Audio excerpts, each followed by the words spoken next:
بیٹے امید ہے آپ لوگ خیریت سے ہوں گے۔ آج ایک بہت ہی امپورٹنٹ ٹاپک میں پڑھانے جا رہا ہوں۔ کلاس میں بھی انشاءاللہ زوم آن لائن کلاس میں بھی اس کو پڑھاؤں گا، لیکن پہلے آپ تھوڑی سی آپ کو اس بارے میں معلوم ہونا چاہیے۔ آج جو ٹاپک ہم پڑھ رہے بیٹے وہ مکاتیب غالب ہے، بہت امپورٹنٹ چیپٹر ہے۔ تقریباً ایک سیاق و سباق، ایک شارٹ کوسچن اور کم از کم 2 MCQs یہاں سے لازماً بورڈ کے پیپر میں آتے ہیں۔ تو بچے بہت زیادہ آپ نے یہاں دھیان رکھنا ہے، توجہ رکھنی ہے، ٹھیک ہے بیٹا۔ اردو ادب 2 حصوں میں ہم تقسیم کر سکتے ہیں، ایک حصہ نظم، ایک حصہ نثر۔ اب کچھ ادیب اور مصنفین ایسے تھے جنہوں نے نثر میں بڑا نام پیدا کیا، کچھ ادیب اور شاعر ایسے تھے جنہوں نے نظم میں نام پیدا کیا، لیکن اردو ادب میں چند ہی ایسے فنگر ٹپس پر ہم اس کو شمار کر سکتے ہیں، ہم بہت آسانی سے ان کو گن سکتے ہیں جنہوں نے بیک وقت نثر اور نظم دونوں ہی میں نام پیدا کیا۔ اور ان میں ایک نام نجم الدولہ، دبیر الملک، نظام جنگ، مرزا اسد اللہ خان غالب، المتخلص مرزا غالب، مرزا نوشہ کا ہے۔ ایک طرف ہم نے 9 میں ان کی 2 غزلیں پڑھی، ہم ان کو ایک غزل گو شاعر کے نام سے جانتے ہیں، بہت زبردست شاعر، غزل کا بادشاہ۔ اردو ادب میں غزل کا جو بادشاہ ہے وہ مرزا اسد اللہ خان غالب ہے۔ تو ہمیں تو صرف بحیثیت ایک غزل گو شاعر کے ہم مرزا غالب کو جانتے ہیں، لیکن آج حصہ نثر میں ہم ان کے وہ خطوط پڑھ رہے ہیں جن کو انہوں نے اپنے شاگردوں اور اپنے رشتہ داروں کے نام لکھے تھے دل بہلانے کے لیے۔ اب غالب کو شاید یہ اندازہ نہیں تھا کہ یہ مکاتیب جو میں لکھ رہا ہوں یہ اردو ادب میں ایک نام پیدا کریں گے۔ بہرکیف انہوں نے ایک نام پیدا کیا، ایک زبردست تحریک یہ لائے یہ خطوط۔ آج ہم یہ خطوط اس لیے پڑھ رہے ہیں کہ ہمیں پتہ چلے کہ غالب ایک بہترین شاعر ہونے کے ساتھ ساتھ ایک بہت اچھے نثر نگار بھی تھے، ٹھیک ہے بیٹا۔ تو جو پہلی خصوصیت ہے، بورڈ پیپر میں یہ کوشچن لازماً آتا ہے۔ اگر آپ پیپر اٹھا کے دیکھ لیں 5 سال کی، تو آپ کو اندازہ ہوگا کہ یہ جو سوال ابھی میں کرنے جا رہا ہوں کم از کم 2 یا 3 دفعہ بورڈ پیپر میں ریپیٹ ہو چکا ہے۔ تو لہٰذا بیٹا بہت زیادہ احتیاط کے ساتھ۔ نمبر 1 خصوصیت، غالب نے مراسلے کو مکالمہ بنایا، مراسلے کو مکالمہ بنایا۔ یہ پہلی خوبی ہے غالب کے خطوط میں۔ مراسلہ کیسے کہتے ہیں بیٹی؟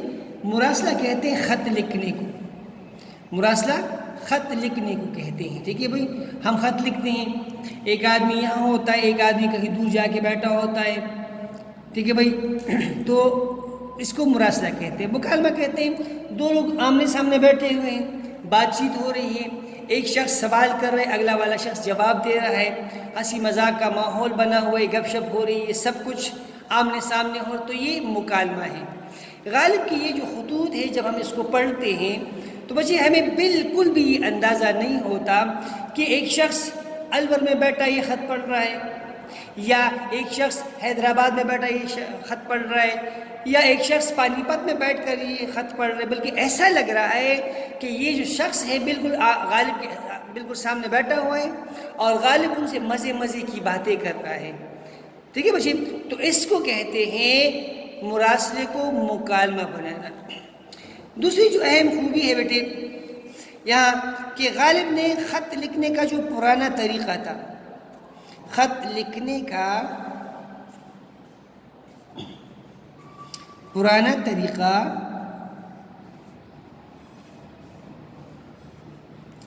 ختم کر دیا۔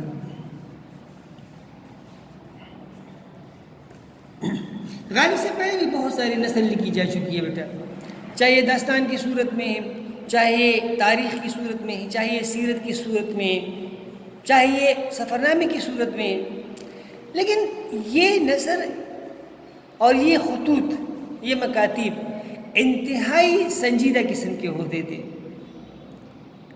القابات آداب تسلیمات وغیرہ بہت زیادہ احتیاط کی جاتی تھی، رسمی باتیں بہت زیادہ ہوتی تھی، ایک شخص اپنی قابلیت جتانے کے لیے لغات اور بہت مشکل الفاظ کا استعمال کیا کرتا تھا، تب کہیں جا کر یہ خطوط پہچانے جاتے تھے۔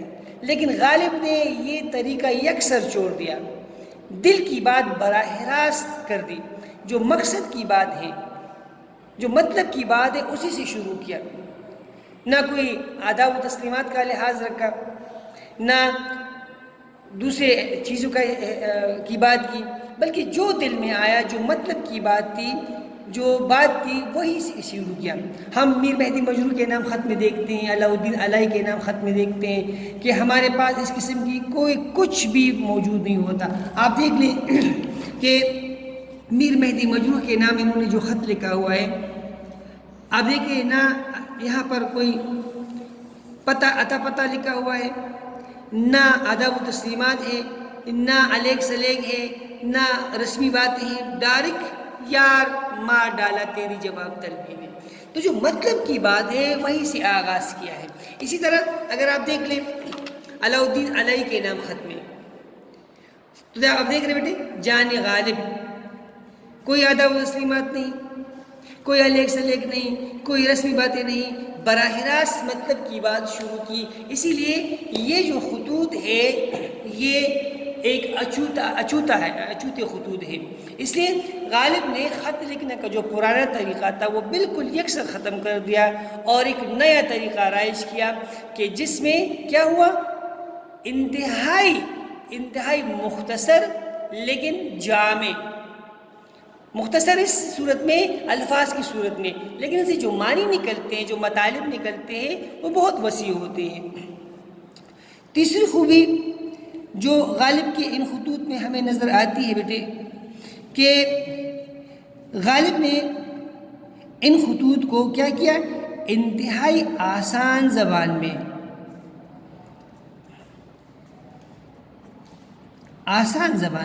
استعمال کی۔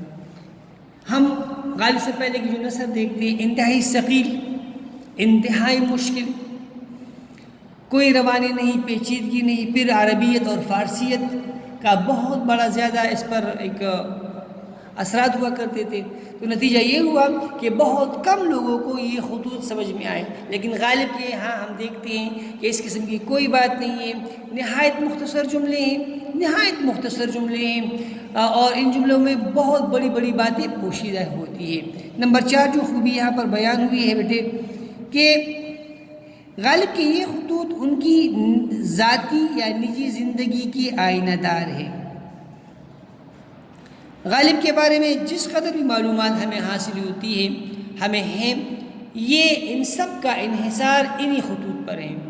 بحیثیت ایک شاعر کے ہم سب غالب کو جانتے ہیں، لیکن غالب اپنی ذاتی زندگی میں کیسے تھے، کیا کرتے تھے، کیا پسند تھا، کیا ناپسند تھا، کس قسم کا رویہ رکھتے تھے، کیسی زندگی گزاری ہے، کن لوگوں کے سامنے واسطہ پڑا ہے، یہ ساری کی ساری باتیں ہمیں ان خطوط سے معلوم ہوتی ہے۔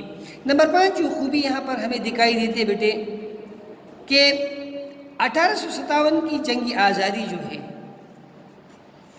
ان کے جو اصل حقائق یہ ہمیں ان خطوط کی مدد سے حاصل ہوتے ہیں۔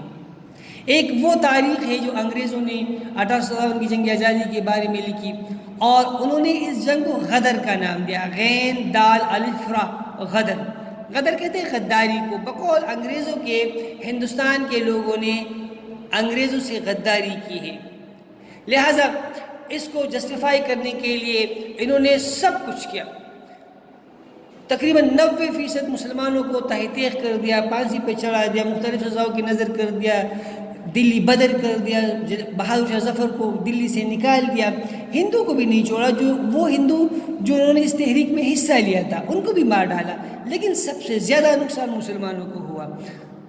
لیکن جو اصل حقائق تھے انگریزوں نے اس کو چھپائے اور یہی حقائق مرزا غالب نے ان خطوط کے ذریعے ہمیں بتائیں، اشاروں کے نامے میں ہمیں سمجھایا کہ بھئی یہ حالات تھے، یہ ہوا تھا اور وہ ہوا تھا۔ نمبر 6 جو خوبی ہمیں یہاں پر دکھائی دیتے بیٹے کہ پہلی دفعہ اردو ادب میں کسی شاعر نے اپنے اشعار کی تشریح خود کی، اشعار کی تشریح خود کی، اپنے شاگردوں کی فرمائش پر، اپنے دوستوں کی فرمائش پر۔ وہ لوگ غالب کو کہتے تھے کہ بھائی آپ نے یہ جو مصرع لکھا ہے، آپ نے جو ترکیب استعمال کی ہے، آپ نے جو انداز لکھا ہے وہ کسی مراد کا ہے، تو غالب کو مجبوراً بتانا پڑتا تھا۔ اسی لیے پہلی دفعہ ان خطوط کا فائدہ سب سے بڑا یہ ہوا کہ اردو ادب میں کسی شاعر نے اپنی شاعری کی تشریح خود کی، اپنے اشعار کی تشریح خود کی۔ اور نمبر 7 جو سب سے آخری پوائنٹ ہے میرے پاس، وہ یہ ہے کہ ان خطوط کی وجہ سے نثر نگاروں کی رہنمائی ہوئی۔ غالب کے بعد جتنے بھی نثر نگار آئے ان سب نے غالب ہی سے سیکھا ہے، چاہے یہ مشتاق احمد یوسفی ہے، کاظم محمد خان ہے، شفیق الرحمان ہے، جتنے بھی لوگ ہیں ان سب نے جو نثر لکھنا ہے وہ غالب سے سیکھی۔ غالب کی نثر میں یہی خوبیاں تھی جن کی وجہ سے آج تک غالب کو ایک صاحب طرز نثر نگار کہتے ہیں۔ ٹھیک ہے بیٹا، امید ہے آپ کو سمجھ میں آ چکا ہوگا، انشاءاللہ پھر مکمل طور پر ڈسکس کریں گے۔ Thank you beta.